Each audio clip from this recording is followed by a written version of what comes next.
দুই দশক আগেও বাংলাদেশে রড তৈরির অন্যতম প্রধান কাঁচামাল হিসেবে পরিচিত ছিল জাহাজ ভাঙা শিল্প।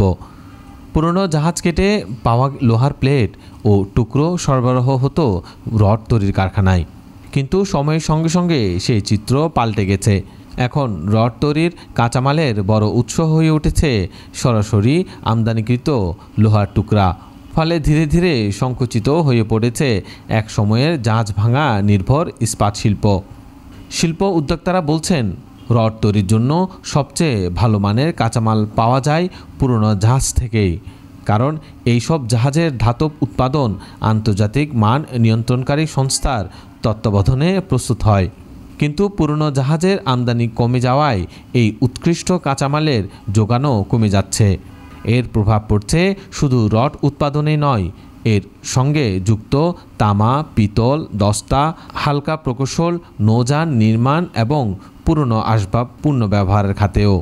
মোস্তফা হাকিম গ্রুপের পরিচালক বলেন, জাহাজ ভাঙা শিল্প থেকে শুধু রডের কাঁচামাল নয়, বরং যন্ত্রপাতি, পাইপ, শীট সবই পাওয়া যায়, যা দেশে হালকা প্রকৌশল ও পুনর্ব্যবহারযোগ্য শিল্পে কাজে লাগে। কিন্তু এই উৎস সংকুচিত হলে আমদানি নির্ভরতা বাড়বে এবং খরচও বেড়ে যাবে। ক্ষতিগ্রস্ত হবে ছোট ও মাঝারি উদ্যোক্তারা। একটি পুরনো জাহাজ ভেঙে সাধারণত 20% লোহার টুকরা এবং 30% প্লেট পাওয়া যায়। সব মিলিয়ে গড়ে 50% ধাতব উৎপাদন রড তৈরিতে ব্যবহৃত হয়।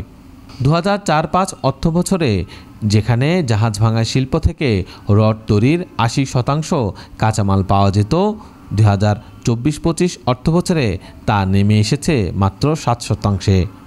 সে বছরের 8,45,000 টন জাহাজ আমদানির বিপরীতে পাওয়া গেছে 4,22,000 টন কাঁচামাল। আর একই সময়ে আমদানিকৃত লোহার টুকরার পরিমাণ দাঁড়ায় 52,68,000 টনে। অর্থাৎ এখন রডের কাঁচামালের 93%ই আসছে সরাসরি বিদেশ থেকে। জাহাজ আমদানি কমে যাওয়ার পেছনে 3টি প্রধান কারণ চিহ্নিত করেছেন উদ্যোক্তারা। প্রথমত, রাশিয়া ইউক্রেন যুদ্ধের ফলে বৈশ্বিক অর্থনীতিতে অস্থিরতা তৈরি হয় এবং ডলারের দাম বাড়ে। দ্বিতীয়ত, জাহাজ ভাঙা শিল্পে ব্যাংক ও আর্থিক প্রতিষ্ঠানের অর্থায়ন সংকুচিত হয়ে পড়ে। তৃতীয়ত, আন্তর্জাতিকভাবে নির্ধারিত হংকং কনভেনশনের মানদণ্ড পূরণে পরিবেশ বান্ধব কারখানা গড়ে তোলা বাধ্যতামূলক হওয়ায় অনেক প্রতিষ্ঠান জাহাজ আমদানির সুযোগ হারিয়েছে। বাংলাদেশ জাহাজ পূর্ণ প্রক্রিয়াজাতকরণ বোর্ডের মহাপরিচালক বলেন, দেশে এখন পর্যন্ত মাত্র 13টি প্রতিষ্ঠান গ্রিন ইয়ার্ড হিসেবে সনদ পেয়েছে। হংকং কনভেনশনের বাস্তবায়ন সময়সীমা 2024 সালের জুনে শেষ হওয়ায় এখন থেকে শুধু সনদপ্রাপ্ত প্রতিষ্ঠানগুলোই জাহাজ আমদানি করতে পারবে।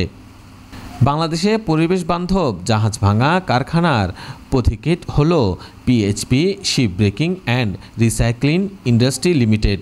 প্রতিষ্ঠানটির ব্যবস্থাপনা পরিচালক বলেন, সংগঠনে সদস্য সংখ্যা 114 হলেও সনদপ্রাপ্ত পরিবেশ বান্ধব কারখানা মাত্র 13টি। এখন সময় এসেছে পরিবেশ বান্ধব শিল্পের পথে সব প্রতিষ্ঠানকে এগিয়ে নিতে।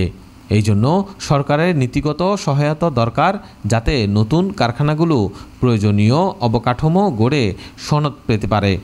তবেই এই খাতে আবার কর্মচাঞ্চল্য ফিরবে, দেশীয় কাঁচামালের যোগান বাড়বে, অর্থনৈতিক কার্যক্রমও গতি আসবে।